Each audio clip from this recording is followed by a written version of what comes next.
Most likely to wait to buy that gift until the last possible second. Because, of course, we're still sitting here. It's nearly June, and we're waiting for Aaron Rodgers to sign with his football team. If they don't sign, and the Pittsburgh Steelers, of course, looking at Will Howard and Mason Rudolph at quarterback, which feels kind of like Mike Tomlin trying to up the difficulty level on his winning season streak. But even if they do sign him, I think about that Arthur Smith offense and how it really leans into play action, the quarterback run game.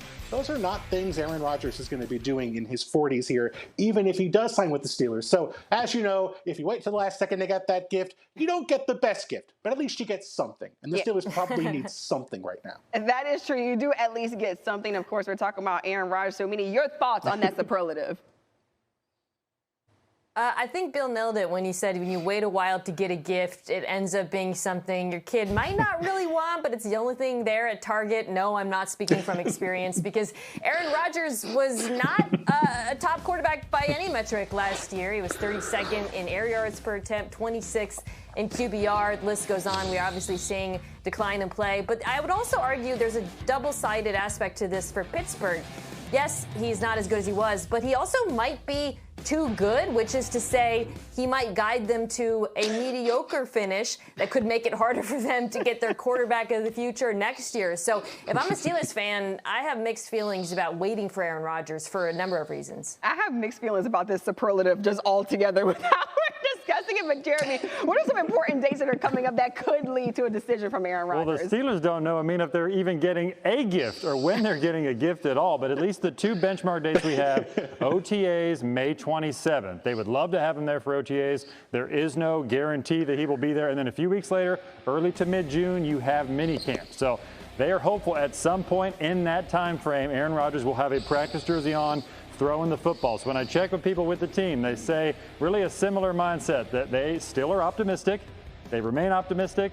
They have been in contact with Aaron Rodgers, but beyond that, they don't have a firm update. Nothing is imminent. In fact, the whole Steelers front office is out at a retreat for scouting purposes that they do every year. So it's not really on the radar for something to happen right now. I saw President Art Rooney, the team president, at the owners' meetings. He said we're going to wait a little while longer. So basically, if it happens, it happens. That seems like the attitude, what it looks like when you're talking about Aaron Rodgers and the Steelers situation. So, okay, Bill, let's move on to the AFC East and a team with a lot of questions, the Dolphins. What's your superlative there?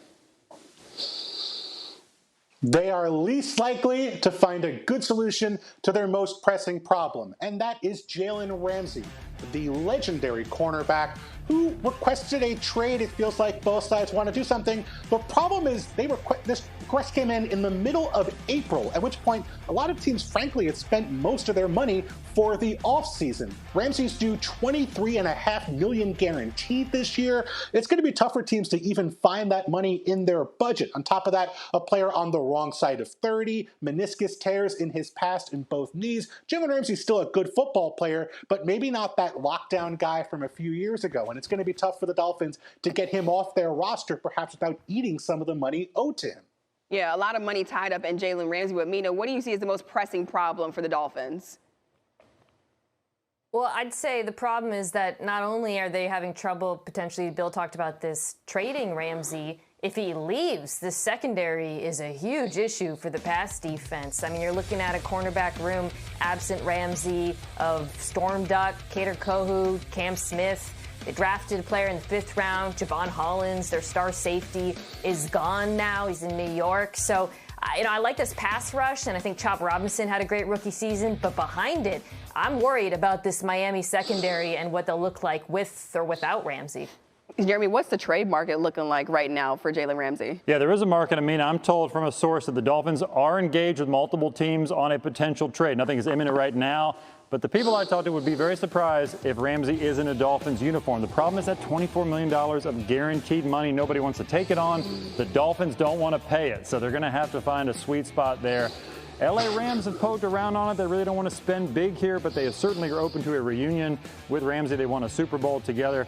I have the Dallas Cowboys on my radar because they have pulled off 3 trades this offseason. Now, they're more for players that are younger on rookie deals. They need a cornerback, and when I checked with the team, like, hey, would you pull off a 4th? They didn't shut me down. Yeah. So, we'll see. Maybe, Commanders, Cowboys, 2 teams in the NFC East that need one. Yeah, a lot of sound effects in the background talking about the Cowboys linking them to Jalen Ramsey. Finally, Bill, the AFC West and a team that's made a bunch of changes during the offseason. What's the superlative for them? Let's go positive with this one. Most likely to improve the Las Vegas Raiders, because there's 3 things we see in teams who make massive year-to-year jumps. The Raiders hit all 3. Obviously, upgrade at quarterback. They bring in Geno Smith. Upgraded head coach, Pete Carroll, of course, the legendary former Seahawks coach. And then something that didn't really go for well for them last year that's going to improve their fumble recovery rate. They only recovered 24% of the fumbles in their games last year. Lowest rate for any team since 2011. That is going to improve. There's no ability to bounce on the football once it hits the ground. And so if that takes a step forward for the Raiders, you improve their quarterback play, the coaching play. That division might be tough to say playoff berth, but could they double their win total and be competitive in the AFC West? Absolutely. Mina, a lot of new additions out there in Vegas. However, who do you think is going to be the most impactful? Got to go with the quarterback, Geno Smith. Going from their situation last year to Geno, I would argue, is the single biggest upgrade in all of football. Yes, Geno threw too many interceptions under pressure last year, but he was playing behind a porous offensive line, and despite that, still had the 2nd highest on-target percentage in the NFL behind Joe Burrow. Accuracy is his calling card, and I think the Raiders are going to benefit from that in a huge way and really feel how dramatic the upgrade is under center. And Jeremy, what have you been hearing about Geno Smith and his impact in Vegas so far? I'm hearing Geno Smith is loving to go to work every day, that he and Pete Carroll have serious chemistry, that he's upstairs in Carroll's office all the time. They really had a chemistry from their Seattle days, and they have picked up right where they left off. And so Geno Smith is trying to just get a chemistry also with Brock Bowers and Ashton Genty. That's going to be one of the best duos in the league if the Raiders have their way. That's what they're hopeful for under Chip Kelly's offense. So Geno Smith has to make that work. Word out of Las Vegas is the defense has been a little bit ahead in the OTA workouts, but Geno's just getting his footing, so they should take flight here soon. Okay, so me and Christine, we were able to reveal our superlatives from high school. Bill, I want to start with you. Any superlatives that you remember from back in the days? Least likely to have hair, I think, is the one that comes to mind.